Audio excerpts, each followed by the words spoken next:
Hello' বন্ধু বান্ধৱীসকল, মই এতিয়া বনাব লৈছোঁ কণচেং মানে মোৰ ল'ৰাটোৰ খিচিৰি কেনেকৈ বনায় তাকে চাওঁ আহক। মই ইয়াত অলপ চাউল দিছোঁ আৰু ইয়াত দিছোঁ মগুৰ দাইলটো অলপ সৰহ হ'লে খিচিৰিখিনি খাবলৈ ভাল হয়। লগত মই দিম এডোখৰ অমিতা, বিট আৰু পিঁয়াজ। ভালদৰে ধুই ল'ম এইখিনি 2-3বাৰকৈ।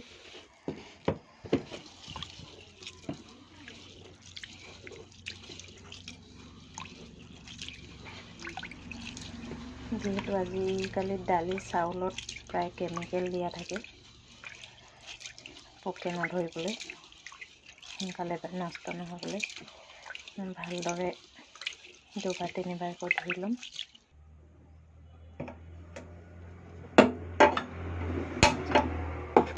গেছটো জ্বলাই ল'লোঁ। এনেকৈ কুকাৰ পাতি ল'লোঁ। কুকাৰত চিটি মাৰিবলৈ ভাল আৰু এইটো অলপ গৰম হ'ব লাগিব ভালদৰে। ইয়াত দেখিছে মই পিঁয়াজ কাটি ল'লোঁ, বিট কাটি ল'লোঁ, অমিতা কেইডোখৰ কাটি ল'লোঁ। এয়া মোৰ চাউল আৰু মগুৰ দাইলখিনি ভালদৰে ধুই ল'লোঁ। কুকাৰটো ভালদৰে গৰম হৈ গ'ল। মই ইয়াত অকণমান তেল দিম।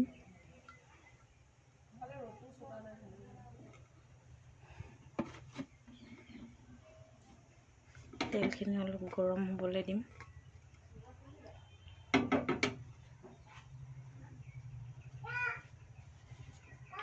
ভালকৈ গৰম হ'লে খাবলৈ সোৱাদ হ'ব, নহ'লে কেঁচা তেলৰ গোন্ধ এটা আহিব। ইয়াত দেখিলে মই পিঁয়াজখিনি দি দিলোঁ।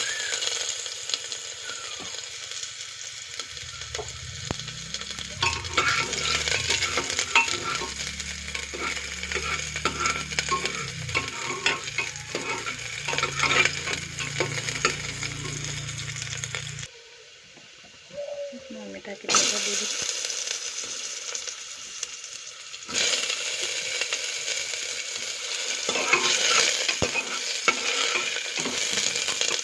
বিটখিনিও দি দিছোঁ।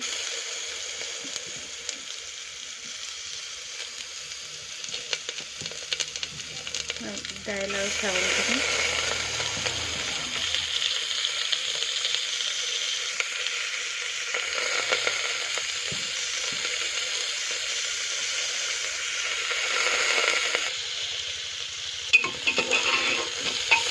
অলপ লৰাই দিব।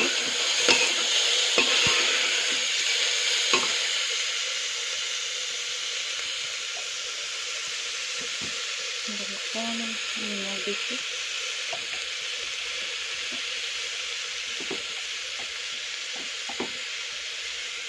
হালধি লৰাই দিব।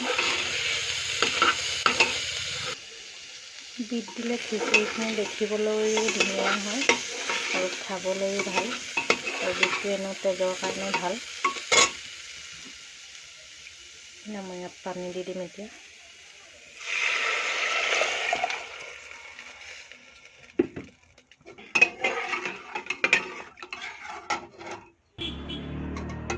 লৰাই গেছৰ ভলিউমটো বঢ়াই দিব লাগিব আৰু কুকাৰৰ ঢাকনটো লগাই 6-7টামান চিটি মাৰি দিলেই খিচিৰি হৈ যাব। আপোনালোকে এনেদৰে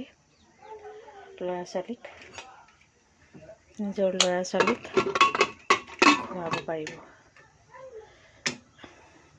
বনাবলৈও সময় নালাগে আৰু ল'ৰা ছোৱালীয়েও খায়ো ভাল পাব। ধন্যবাদ। আজিৰ ভিডিঅ'টো ইমানতে।